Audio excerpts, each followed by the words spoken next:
And, Kenny's just bursting in.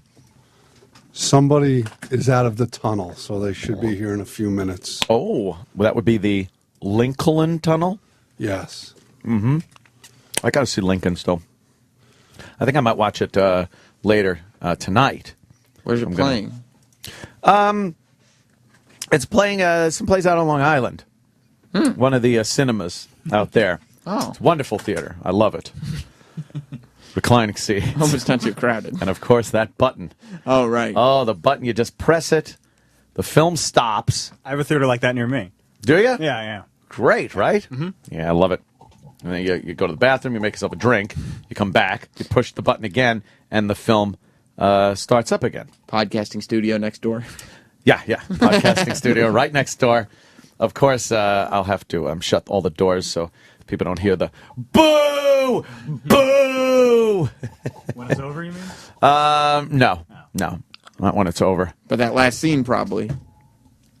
Nope. How does it end? So you get shot? Oh, well, spoiler. The scene, it's like the big the climax is, of course, they free the slaves or whatever. And then they don't actually show the assassination. The shooting. No, they show him. They do it in a way, but they don't. They should show it. Yeah. They should show it and then have his big hat go like off his head. It just flies across the room, spins and lands back on his head. He goes, "What the?"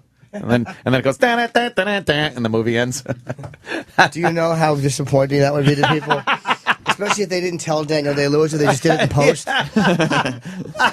Well, Spielberg really took an odd turn there. Yeah. He'd be watching it going like, "What the fuck did you do to my performance?" I thought it was a little slow, Lincoln. Is it? Yeah. I fell asleep. You fell asleep. I don't fall asleep that often in movies, but I fell asleep. And for you, I would think this would be something that was close to your heart. Why is that? Well, you're black. Oh. I have some movies to bring in, by the way, if anybody wants them, because I'm a member of course, SAG-AFTRA, you know me. Just getting Oh, you have some screeners? Yes, I do. How come I'm a member of SAG? Why don't I get screeners? Don't know. Why are you not on the voting board of SAG? Why can't I be on the voting board? My opinion really counts. I don't really know. Hey, I think I got something, though, like a ballot in the mail. A ballot? Yeah, or something. Yeah, probably to vote. For what? Best picture. They screen the SAG Awards. They send out. But I need screeners. Why don't they send me screeners?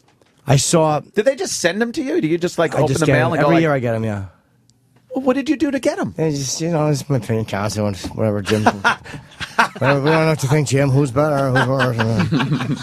Whatever. So I saw Silver Linings Playbook. Oh, right. You were talking about that. And, did I talk about this on the air? No, I'm sorry. You were talking about it off the air. That you saw it. Yuck. I told you it was horrible, right? It was just a dumb rom-com movie. I didn't even think it was a rom-com. I mean, I thought it was the guy's acting was good. De Niro was fine. The girl was good. But what a cornball story. Oh, really? Yeah. That fucking the big dance-off. Oh, fuck you. What? Like Grease? Holy shit, was I irritated. Here's what I hate. I hate in a movie when two characters are together and two other characters look at the two characters together. It's almost like I hate when somebody writes that in. Like they both shoot a look like they're doing our work as the audience. Like, oh, look at them. Or when they talk about our work as the audience. Or that guy over there, he's a hero. When whoever wrote that is talking about the hero the way he wants himself talked about. Ew. I fucking hate it. E-Rock, do you have a part like that in your movie? No, not at all. All right. Of course not. The guy's hateable. How could he? Another He's not a tidbit of hero. information that we just got on E-Rock's movie. That's right. But can you imagine, though, if mental illness was as pleasant as that movie was? How much easier things would be? And it's such nonsense. It's such nonsense. So I guess what's the gist of the story here? Because I don't give a shit. I'm not even going to fucking see that piece of shit. Guy comes home from a nut house. Hey! And he's De Niro's son. Yeah, De Niro's son. And flashbacks kind of realize he's in the nut house because he came home and he heard his wedding song playing. and he saw his wife in the shower, and she was getting her pussy eaten by a balding history teacher that she worked with. Whoa! And that sent her to the nut house? Well, he beat the guy almost to death because the guy unbelievably said, "I think you should leave," which just So is how nonsense. about they fucking pat him on the back and his pals take him out for a beer? How would that send you to the nut house? Exactly. Here's what they had to do. They had to find in the story a way to get him into the crazy house that still made him redeemable and likable. Right. And the whole movie, he's pining for this cunt who is cheating on him, who has to see that he's changed and gotten. They don't show her till at the end of the movie, Right. And you have to see that he's gotten better. But the reality is, I understand why he beat the guy almost to death. He was eating your wife's pussy. Yeah, that's and he said not- something shitty to you. That's not a, wow, you have to be crazy to do that. That's a, you would do that. But the guy's also bipolar. Yes, and he was completely unlikable. I hated him. He was a selfish twat, waking his parents up at 3 a.m. just to talk. And the acting, the guy did a good job acting it. But I was like, I hated the character. Yeah. You selfish jerk off. You were right to beat the guy up for eating your wife's cunt in your own house with the wedding song playing. But was it a good hate the character because he was doing a good job? No. And stuff, because you would hate a character like that. That's selfish and... Yeah, but I mean, as a movie watcher, I couldn't root for him. I wanted them to get leukemia the entire film.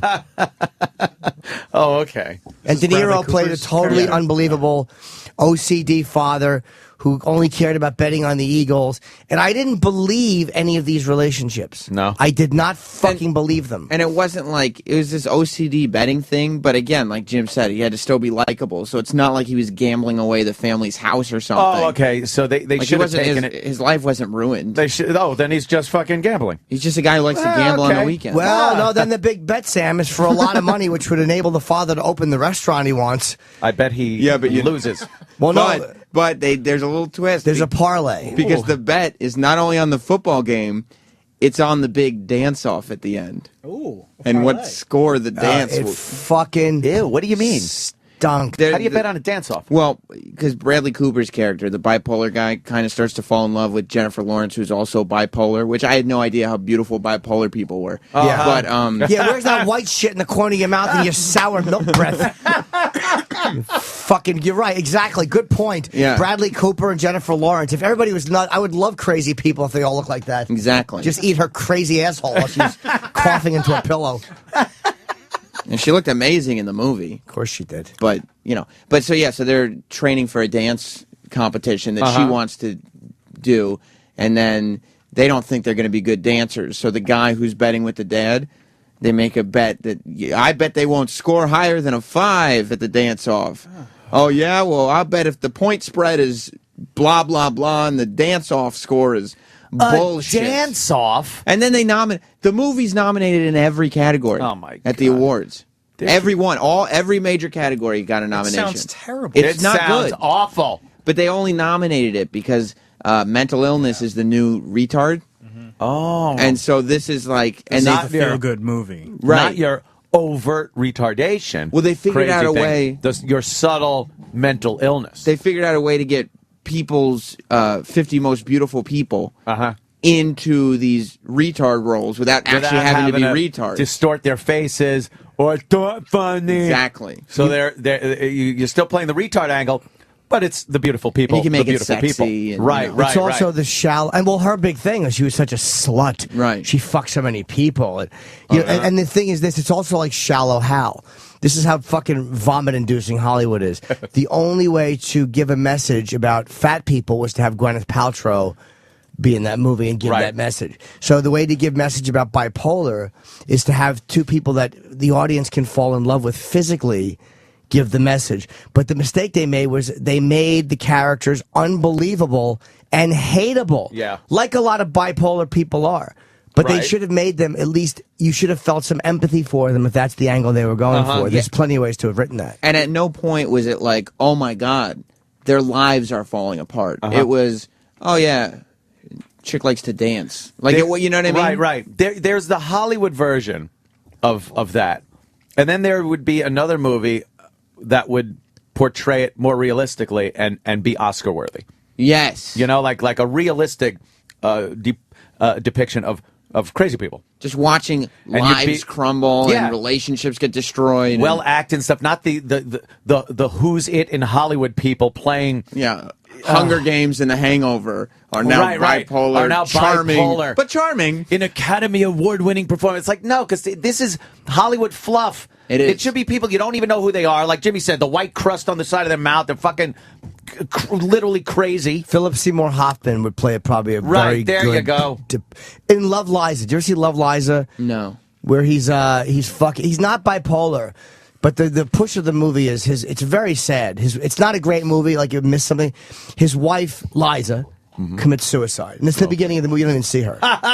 Yeah, it's a really weird romantic comedy, him in a bottle. That's great. And she left him a note, and the whole movie is he cannot bring himself to read the note.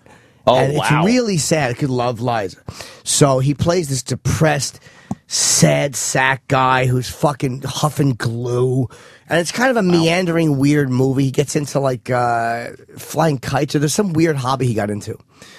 But that's a guy who played it well. By the way, I can tell that Opie's walking in. Oh, Sam, Do you know how happy I am to see Sam have to get pushed out of that Sam, seat? Get the fuck out of the seat. Beat it.